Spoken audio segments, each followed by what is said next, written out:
Yeah, so thanks for the introduction, Professor Freudenberg.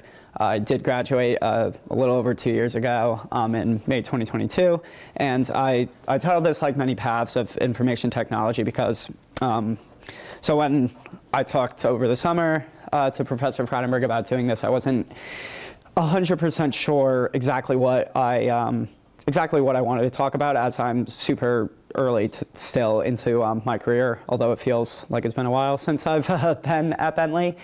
So when I was just reflecting on this, I felt as though there was a lot of different ways I could have gone with technology. So that's kind of what I wanted to talk about, was how I started from where I was in the sandbox to where I came today. All right. So I screenshotted parts of my LinkedIn on this first slide. So on the first one, that's the experience I had before I got my internship at Wolf & Company to do IT advisory. And then on the second part is the description of what I do there now. I recently got a title change, so I have not yet put in descriptions for what I do a bit differently now. But mainly in the sandbox, and if you've taken any of the coding courses, I've heard I might still have tutorial videos up. That was mostly what I did throughout college with my major in computer information systems, was programming, coding, system development, a little bit of some of the other pieces that was required for the old version of the major, and I did do through that program. The program where companies sponsor a sandbox tutor, I had to do one like software engineering internship through there. So I seemed pretty set like going into some type of software development role, but I ended up like changing courses once I left college. So now I do essentially IT and cybersecurity consulting, starting mostly in IT audit at Wolf & Company. So I'm going to try to explain what that is and how I got from the left to the right. All right. So, yeah, these are just the topics I'll go through. I'll go through quickly just my life at Bentley, when I started as an early staff and the internship I did at Wolf, and then what the current job was itself as a staff, and then just the continued aspects of learning that I do day to day, and then just what I'm working on now and what I want to work on in the future. So I had two kind of competing issues when I came to college. I wasn't necessarily sure what I wanted to do at all. Like after high school, I was kind of daunting. I didn't know, like you kind of have to set up for the rest of your life. But I knew I always kind of liked, like, not necessarily school, but I liked learning and finding out and figuring out different things. So I knew I needed to like narrow focus down. So that's why I ended up coming here, was for the business school aspect. And I started down the economics path since I had some credits there. My father is also an economics teacher, but when I took IT 101 with Professor Freudenberg, I think I had a bit of a hang of it, and I got a work study offer from him to join the sandbox. So that was pretty fun early on. I got to have a job on campus, and I ended up learning how to do the CIS stuff from there. I didn't have any programming classes in high school, so it was mostly all learning through college. And in the sandbox, especially like in the first 2 years I was there, I learned a lot from the other tutors. There wasn't anyone my age in there. Pretty much everyone was a junior, a senior. So I talked to them. You become friends with them because of the nature of like how the sandbox is. You're when you're tutoring there, you're not just going over course materials. You're using it as a study space, as a collaborative space, as everything there. So I developed some of those friendships with them, and they like kind of advised me on like why they liked the CIS major. So I ended up switching to that and going down it. And since I was in the sandbox so early, I started doing the coding pieces so early, and I learned like Java, PHP, Python, HTML, CSS, SQL, I don't know if there's any new ones out there in the past 2 years with the curriculum shift, but so I got all those down throughout my like sophomore and early junior year. So while like that was the big focus at first, was just I wanted to pick up technical skills, I'm realizing as I reflected like that there's two other important life skills I picked up from there. Mostly that when I learned best from teaching and repetition, from doing the skill over and over again, and from telling others how to, or showing and guiding others in how to do it. That's what made me go from, okay, like I can get through this coding project to like, I know fully how to do that. I know how to fully approach the problem in the best way possible. And then also I learned that like none of my knowledge or anything I learned necessarily mattered if I couldn't communicate it, because when you're tutoring someone, you can't really just show, oh, if you just type this line like this is how it'll work. You learn that you have to kind of figure out how to guide them there and give them the little pieces, the little steps of knowledge that you learned along the way to figure that out. So those are kind of some of the most important just life skills and skills for my current job that I picked up out of there. And then just from programming, while I don't necessarily do any code day to day, it taught me how computers work and how information systems work. So from there, that it's a massive problem solving skill, and that's carried throughout my day to day.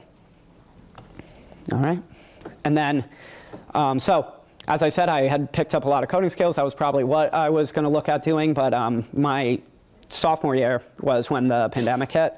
So it was around spring of that year, and we all went home, and there was no more sandbox, no more anything for a while. But we developed the virtual option of the sandbox to keep that going for virtual tutoring, and that ended up being huge. As like now, day to day, I visit clients via Teams on site. We used or via Teams remotely. I used Zoom for the sandbox, but you kind of pick up. I was already used to doing those types of one-on-one meetings through that type of virtual setting. So also, due to the pandemic, there was a lot of uncertainty in the job market. A lot of offers for some of my peers were rescinded just based off of companies expecting the worst. So I kind of just applied to anything on Handshake back then that had CIS listed as one of its target majors. And one of those was Wolf, and that was the first place to offer me, that was the first place to get back to me and the first place to offer me a job. So I took it immediately because I did not want to be, I wanted that junior internship. This was like, kind of the height of when everyone around you was getting internships, so I didn't want to be without. So I just took the first thing, even though I did not know what the job was. It said IT audit, and I had never heard of that, and had no idea what it was, but I took it because it was there. After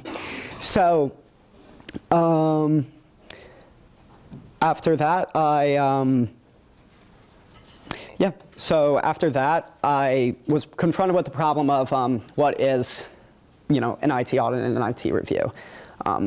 So I'm going to try to do the explanation. I asked a lot of people before I started the job, and I couldn't really figure it out. So I don't know if this will help anyone, but I will do my best to explain it now, having done it for 2 years.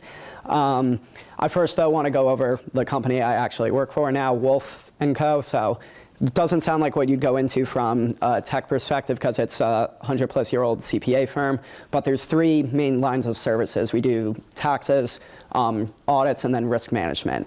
And within the risk management piece is IT assurance and IT advisory, which is where I work.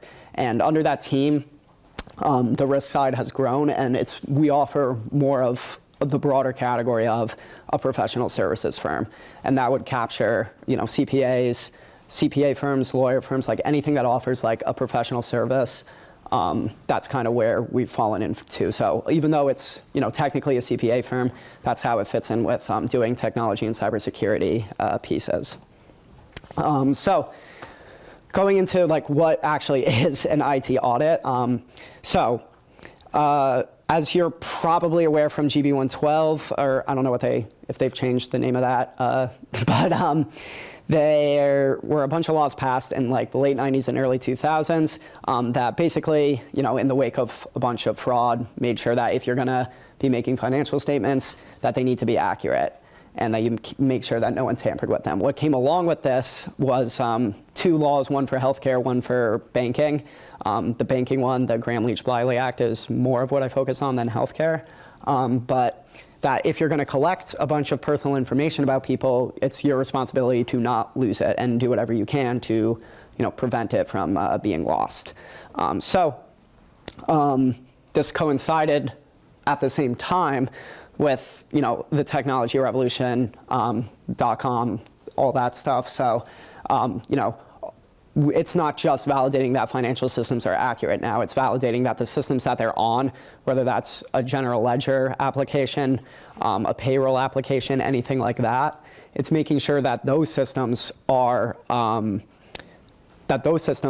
producing accurate reports and that those systems can't be tampered with. So, we're providing two halves of this, where you're going to assure that systems are working, provide that third-party validation, and then the more where you assume responsibility would be the attestation, something like a SOC report where you're going to validate that this application works the way, that this application is going to be safe and secure and works the way that you'd expect it to. All right. So from here, though, also, there was a bit of a boom in this because, it starts to expand. Cybersecurity becomes a bigger and bigger concern, and it's a risk for IT to make sure that all these are working and that no one's able to tamper with them. So that creates more and more services and more offers to consult off of that. All right. So the basics of the job are you kind of review, we kind of review about 5 main pieces. General controls, that's anything from just making sure that the physical site of where an information system, like a server room, that is secured and monitored appropriately, and that also, logically you can't access it. So how you access it through, the internet too, with your username and password, validating those types of what we call controls. Change management, making sure that systems can't be changed either by someone who's not supposed to, or that any changes that you're not aware of happening are happening on your system, that you're tracking those all, reviewing them and approving them.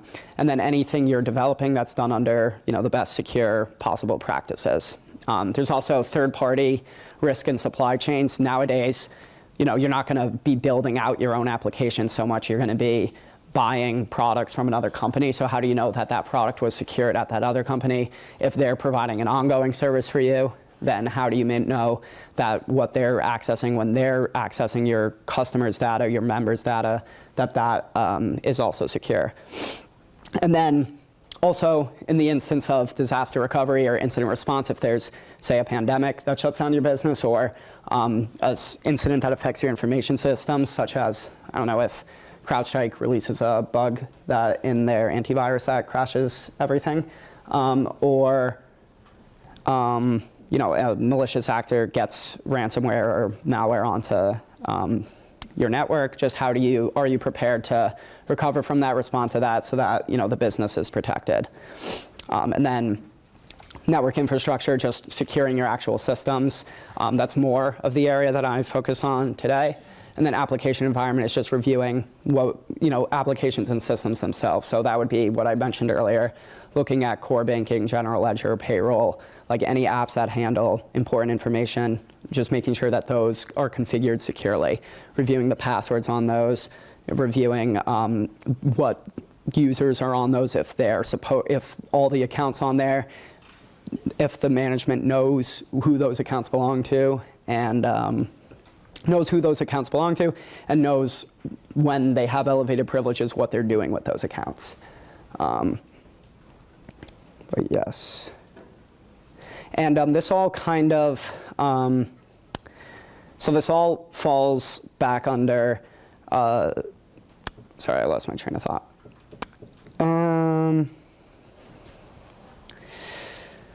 Yeah.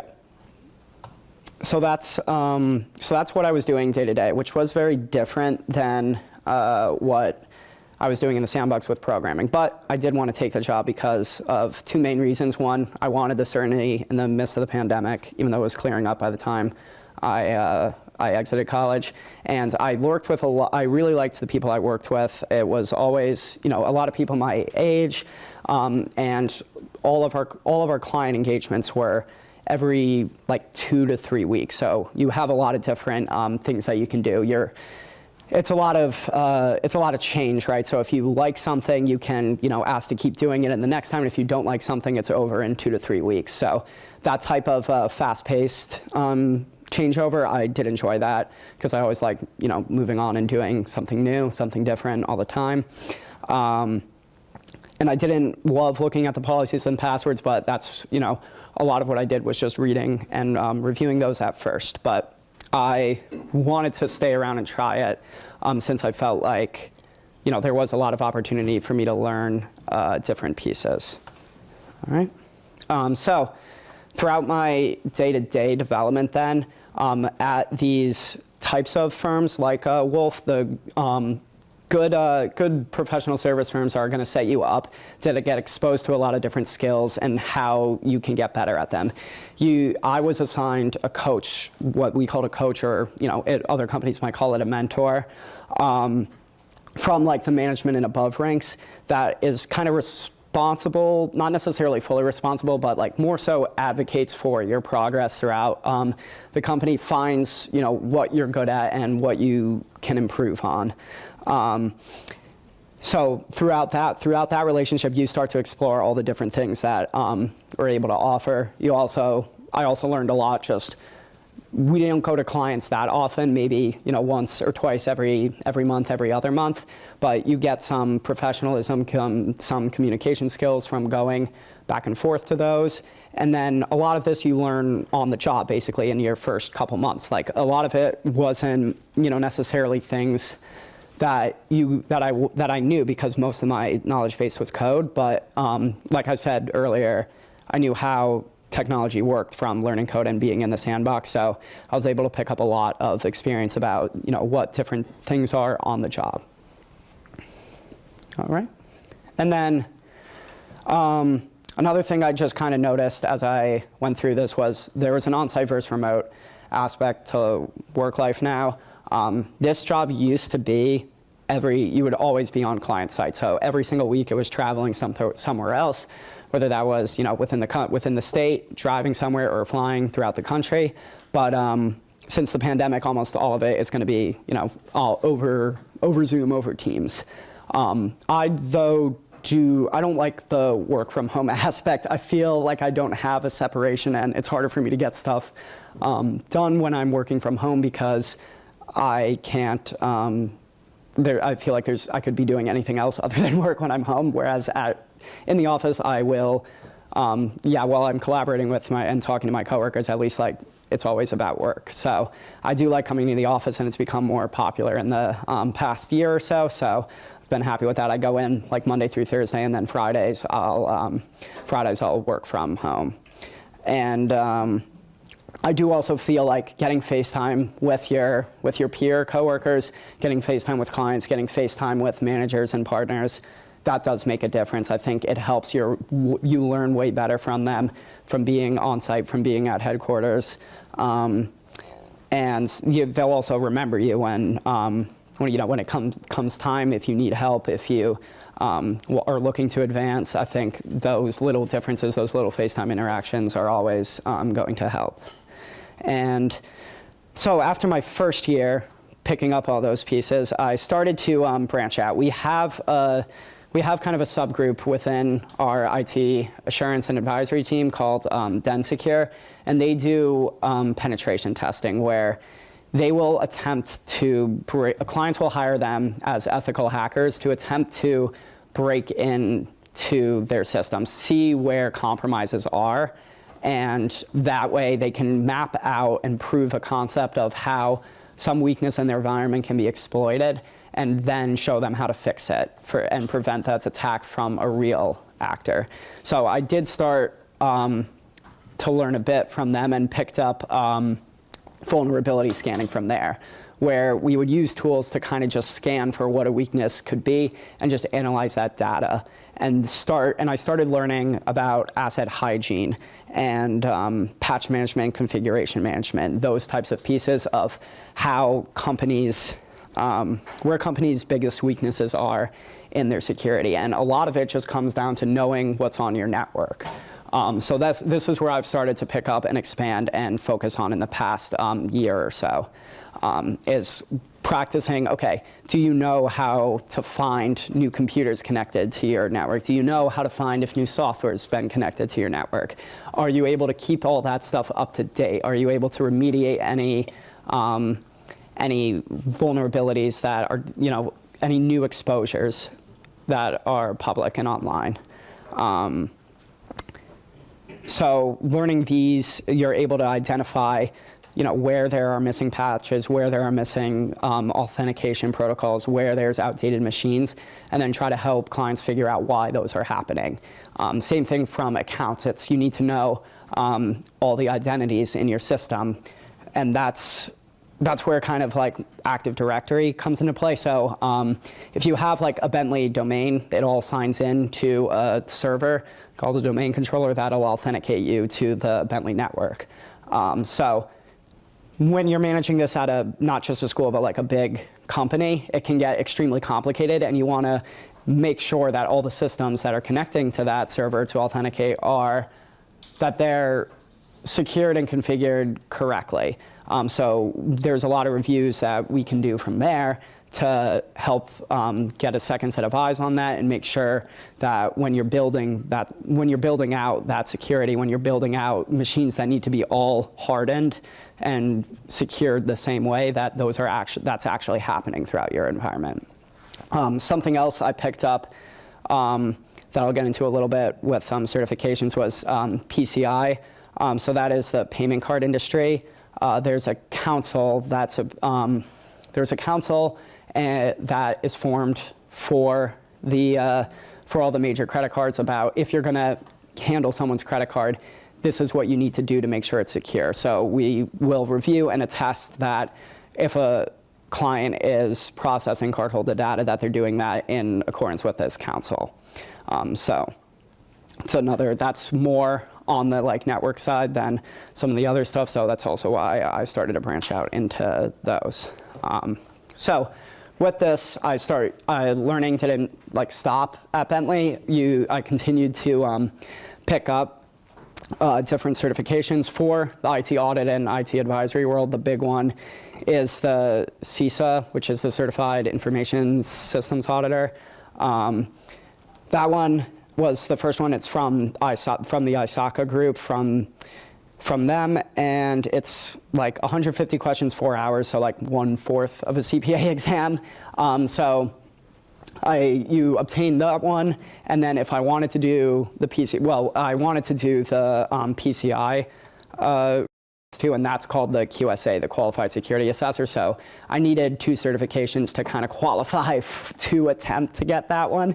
So I started learning also the other half of the ISACA membership, or the ISACA certifications, the CISM, which is Certified Information Systems Manager. So one half is how to actually use and manage your information security, and the other half, the first one, is how to review it. So once I had those 2, I was able to obtain like the 3rd and 4th certifications for PCI. So studying for those, I felt like studying for those, those exams were not fun at all, especially that like once you're out of college, you don't want to ever have to take an exam again. But I do think like the study materials for them, like you get them from the governing bodies, and it helps to make things click and show you exactly where some of the stuff that you're doing for advisory and consulting is coming from. So I do feel like that was a big turning point for me, was studying and obtaining those. It really helped me. It really helped me figure out like what mattered and where and why. But part of maintaining those certifications are things called CBEs, and that's like continual professional education. So you have to basically keep learning. You go and take courses, go to different conferences through ISACA, through the PCI Council, through there's things. OffSec is also what more of what the pen testing side does for their certifications. So just going to these types of conferences, you learn more, and just different news, different podcasts. You start to learn to kind of build it into. My daily routine would be like kind of listening to a cybersecurity news podcast in additional to just, a general news podcast. So that way, that's why I like doing this, is that I get to keep learning and keep trying and keep, hearing about different things. All right. And then, so what I'm doing now with that network infrastructure, that vulnerability review piece, I have an opportunity to kind of, continue to specialize in that area with IT advisory at my company and continue to like grow in that. I want to do more like network research pieces. Something called network threat hunting is something I've looked into learning and starting with some of my coaches and mentors. So that would be more so of a blue team service, where the pen test side I described earlier is what we'd call a red team. A blue team would like kind of hypothesize, map out compromises in a client's systems, and try to simulate how to defend and protect against those and how to respond. So I plan to continue doing this work and trying to just see where else I can learn, research, specialize, grow, and do more things. But I have a last slide from Professor Freudenberg, and then figured I'd leave it open if there were any questions. I know I talked about a lot of random stuff, so happy to explain anything further. So the QR code is for you to take attendance and sign in so we know that you were here. And we also have time for some questions for you for Harrison. So if you have a question after you scan in, feel free to raise your hand. Go ahead. You probably hear this. And speak it really loudly so we can hear you. You probably hear this a lot, but has AI changed anything with like your career in terms of like tasks or like responsibilities as of recently? Yeah, so it is a big revolution, like putting AI into the workflow. There is things where we're looking at day to day how we can use it to make our lives easier. It's always been about I think AI. I don't want to say it's. I'm looking for a better way to say it's been overblown, but I think there was definitely an explosion in AI. But I think sometimes the capabilities of it are a bit overestimated, and sometimes its capabilities are not necessarily assessed to go where they should be. Like I've noticed a lot, especially with like people at conferences speaking, people like clients, stuff like that, they want AI to kind of think for them. And that's not what it does best right now. Right now it does pattern recognition best. So what it does do is it helps save a lot of time on analysis. It's not going to be able to figure out something for me all by itself. What it will be able to do is present me better information than what I could have gotten. So the hope is that as we continue to evolve with it, that it will make that aspect of the job easier. It's not gonna, at this point, it's not at a place where where it's necessarily going to replace any human functions yet. Makes sense.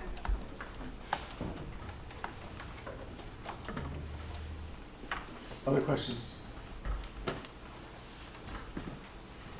What's a typical work week like for you? You said you go back to the office. Yeah, so I do. So just first for the work from home versus office thing. So I go in Monday through Thursday, and then Friday I'll do things at home and wrap up.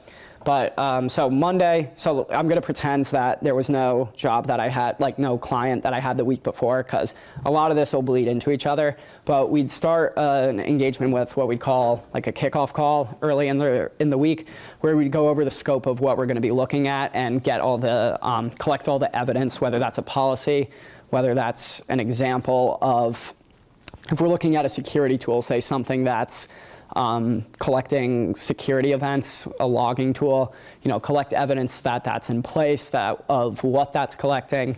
We get all of that information beforehand and just review the status of those requests, go through the scope of the review early, and then the beginning of the week would be kind of just reviewing that evidence against what we'd expect to be there, like what we'd call tests. We're going to test to see if what best practices and what regulations ask for is actually happening in the system. And then throughout the week, we'd have what we call interviews with the client, where we're going to ask them about processes, policies, controls, tools that they have in place to make sure that we're understanding them correctly, and that way we can bring up any gaps or recommendations that we might be formulating. I know you said typical work week. I'm going to go into 2 weeks because I feel like it kind of explains the job better. So after those will run throughout the end of the first week, early into the second week. And then what we'll try to do is formulate, once we're able to finalize every test, we'll formulate that into kind of a report where we'll write up recommendations of what you can do to either enhance your security or fix any regulatory gaps or any gaps in best practices. It's a lot of tailoring to what a client is looking for and what their requirements, either regulatory or what their board is looking for to achieve, and then try to issue that out by the end of what we call field work, and then we'll meet to do an exit and review and come to an agreement about those if there are any recommendations. Yes. You mentioned that before the pandemic, the job would require a lot of traveling, but now you're working remotely. Do you still have opportunities to travel for your job? Yeah, so I would say I go on site about once or twice. So I guess once a month. It comes and goes though, because sometimes I'll be going on every week for 6 weeks and then not go anywhere for 3 months. The traveling though about where you're going does depend on where you're working. It's Wolf is more of a national company, so it's a lot of traveling to different. It would have been a lot of traveling to different states and stuff, or different parts of New England if it was before the pandemic, and then you'd stay on site in a hotel and then see the client every day, collect evidence directly from them. But I do still get the opportunity to go, not as often, which I think makes it good because every now and then you get the experience and it can be fun, but you're not constantly on the road everywhere all day, every day. But I'll work from our office remotely, if that makes sense. I'll be calling clients and stuff from an office that we have by the aquarium.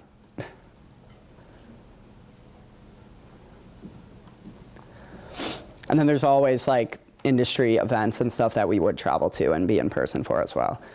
We had a group in Dallas, I think, recently, and then there's this weekend is the Wild West Hacking Fest in Deadwood, South Dakota. So there's a group going there as well. So a lot of traveling around the country if you're up for it, yeah.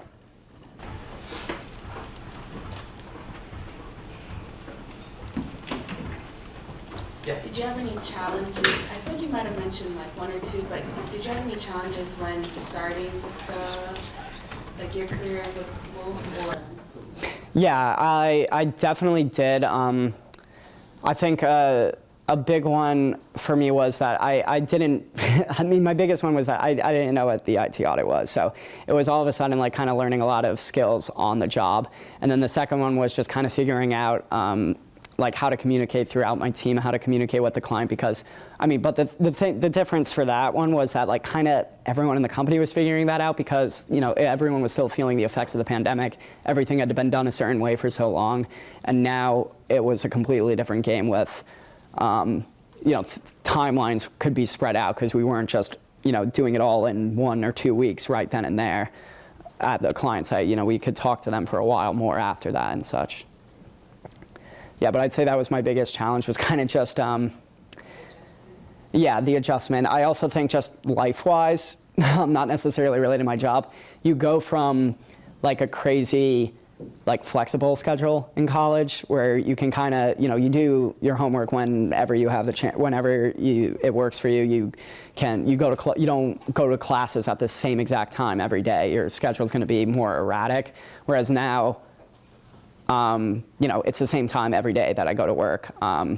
And it's a lot earlier than I would have done in college. So just so it's weird, like the first like 3-6 months out of college, I felt like I had much less time because all of a sudden I was on like a structured schedule. But then I kind of realized that like once I got used to that, it kind of gave me more time because I knew when I'd be available to do things basically, because that structure ended up helping. It was just definitely an adjustment from like kind of always being ready to fly to do whatever. In college, I was involved with like student government, the sandbox, and orientation. So that with a bunch of classes, I was basically constantly doing something. I was constantly going from one thing to the next, whereas now I had to kind of create a life around that work structure. But I think it after the adjustment, I think you could see why like it's better that way for the rest of your life than what the college life is. Yeah. So you said that you had to like study for your exams and things, and I'm assuming you did that while you were working, correct? Yes. So what was your like study schedule like while maintaining a full-time job? So I have never been that good at studying itself. So for the main ones, for the CISA and the CISM, those are, ISACA will give a learning resource called the QAE, the Question and Answers and Explanations Database, which is about 1,000 or so questions of everything. So like I tried doing their course and reading their textbook, and yeah, I was not good at, okay, like I'm done with work now, I'm gonna go read this textbook, study from it. I hated both of those things. So even though I did 2 of them, so I planned better for the second one, I ended up just like in the, 10 days to a month before, just ripping through all those questions over and over and over again. And the big thing with that wasn't necessarily getting, the questions they're very weirdly worded. They're very think tank exam type questions, if you know what I mean. They're kind of not necessarily meant to they're not necessarily meant to present you with a right answer.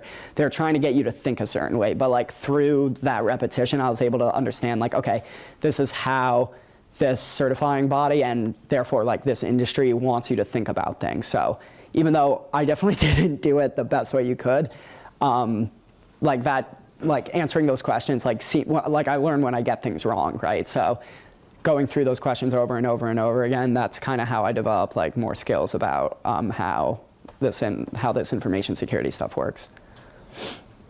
Any last questions? One more?